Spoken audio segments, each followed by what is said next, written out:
Përshëndetje profesor, Përshëndetje. ne jemi nxënës të klasave të nënta dhe jemi duke bërë një projekt në lëndën e gjeografisë me temën e migracionit në Shqipëri.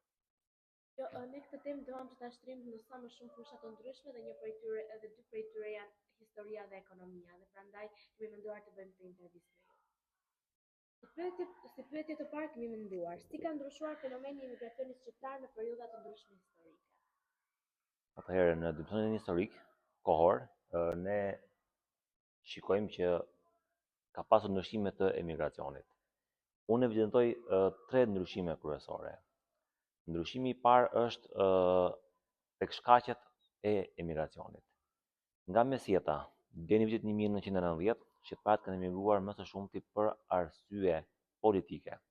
Këtu përmend luftrat, ushtrimet apo sistemin politik që ka qeverisur vendin. Pas vitit 1990, në Shqipëri, emigracioni ka pasur kryesisht arsye sociale dhe arsye ekonomike. Ndryshimi i dytë është në aspektin e përmasave të emigracionit. Duke parë nga mesjeta deri në vitin 1990, kemi të dhëna që emigracioni ka qenë në nivele të ulta të shifrave. Ndërkohë pas 90-s, emigracioni ka tregues të lartë të shifrave dhe kjo është diçka shqetësuese për vendin tonë. Ndryshimi i tretë është tek drejtimi i emigracionit. Nëse deri në vitin 1990 emigracioni shqiptar ka pasur si drejtim kryesor Italinë e Jugut, Turqinë dhe SBA-n, sot shikojmë që emigracioni është rrirë pothuajse në të gjithë botën. Pra harta e emigracionit shqiptar është zgjeruar. Drejtimet kryesore janë kryesisht Italia, Greqia, vendet e Europës Perëndimore dhe Amerika e Veriut, SBA dhe Kanada. Cilat kanë qenë arsyet kryesore historike që kanë shtyrë shqiptarët të emigrojnë? Për sa i përket arsyeve të emigracionit, unë evidentoj 2 grupe kryesore.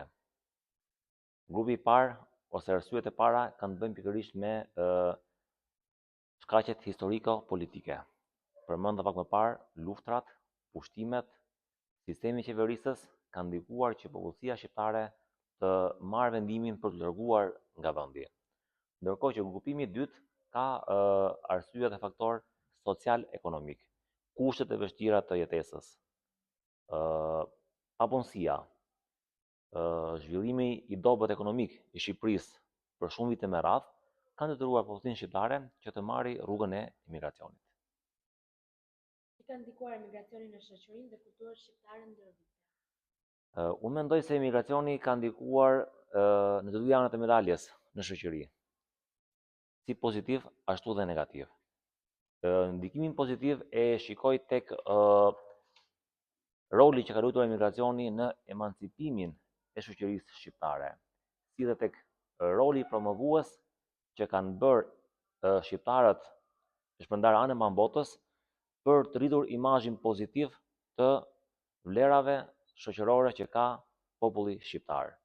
Ndërkohë që në aspektin kulturor, mendoj se emigracioni ka pas ndikim pozitiv, sepse ka sjell një shkëmbim të kulturave në vende të ndryshme të botës.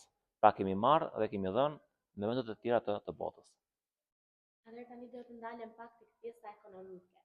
Si ka ndikuar emigracioni në fuqinë punëtore dhe zhvillimi ekonomik të Shqipërisë gjatë dekadave të fundit? Në aspektin e fuqisë punëtore, unë shikoj që emigracioni ka një ndikim të jetë negativ. Kjo sepse nga vendi ynë është larguar forca punëtore, është larguar grup mosha e cila është e aftë për punë, dhe kjo ka sjell një hapësirë, një vakum për sa i përket fuqisë punëtore që ka sot nevojë Shqipëria. Ndërkohë që në ekonominë e vendit, unë shikoj që emigracioni ka ndikim pozitiv. Përse? Sepse dërgesat, remitancat e sjella nga emigracioni kanë ndihmuar zhvillimin ekonomik të vendit tonë. Cili është roli i dërgesave nga emigrantët në ekonominë shqiptare dhe si ndikojnë ato në jetën e përditshme të familjarëve? Unë jam i mendimit dhe kam minën e plotë që emigracioni ka ndikuar tejet pozitivisht në ekonominë e vendit. Dërgesat ose remitancat e emigrantëve kanë luajtur një rol shumë të rëndësishëm në zhvillimin e ekonomisë së vendit. Këtë e shikoj në fushën e ndërtimit, në fushën e biznesit, në bujqësi. Financat e sjella nga emigracioni ka ndihmuar zhvillimin e këtyre sektorëve të ekonomisë. Gjithashtu, për sa i përket familjarëve, remitancat kanë qenë një burim i rëndësishëm, madje edhe jetik për shumë familje shqiptare, të cilat e kanë pasur të pamundur të jetonin pa këto dërgesa. A mendoni se kthimi i emigrantëve në Shqipëri mund të sjellë përfitime ekonomike dhe në çfarë mënyrash? Po, kam bindjen e plotë që rikthimi i emigrantëve në Shqipëri do ndihmojë zhvillimin e mëtejshëm të ekonomisë së Shqipërisë. Këtë e bazoj duke u mbështetur në dy element kryesor. Përvoja dhe eksperienca që kanë pasur shqiptarët në emigrim i vlen shumë Shqipërisë sot. Ata janë bërë profesionistë shumë të mirë në disa fusha të ekonomisë. Dhe nëse kthehen në Shqipëri, do japin një kontribut shumë të vyer për ta zhvilluar më tej ekonominë e Shqipërisë. Të dyti, rikthimi i emigrantëve do të sjellë edhe kapital në Shqipëri. Kursimet e tyre gjatë gjithë këtyre viteve në emigracion do përkthehen në investim në ekonominë shqiptare. Investimi do thotë më tepër vende pune dhe më tepër mundësi për ta zhvilluar ekonominë e vendit. Atëherë dua ta mbyll këtë intervistë me një mendim që më shumë i përket juve si profesor, në një mendim personal. Çfarë mesazhe do të jepni të rinjve sot në lidhje me emigracionin? Atëherë, emigracioni është një plagë për shoqërinë shqiptare. Unë për të rritë e vendit tim kam një mesazh të shkurtër, por shumë domethënës. Shqipëria ju jep gjithçka keni nevojë për të ndërtuar dhe zhvilluar një jetesë shumë të mirë. Ju keni për detyrë dhe përgjegjësi të jetoni këtu, ta ndërtoni dhe ta zhvilloni Shqipërinë, ta bëni Shqipërinë akoma më demokratike dhe me standarde më të mira jetese. Siç ju ndiheni krenar kur thoni jam shqiptar, bëjeni Shqipërinë të ndihet krenare me ju. Qëndroni këtu, jetoni këtu. Ishte shumë kënaqësi që patëm mundësi të bënim këtë intervistë me juve. Shumë faleminderit. Ju falenderoj juve.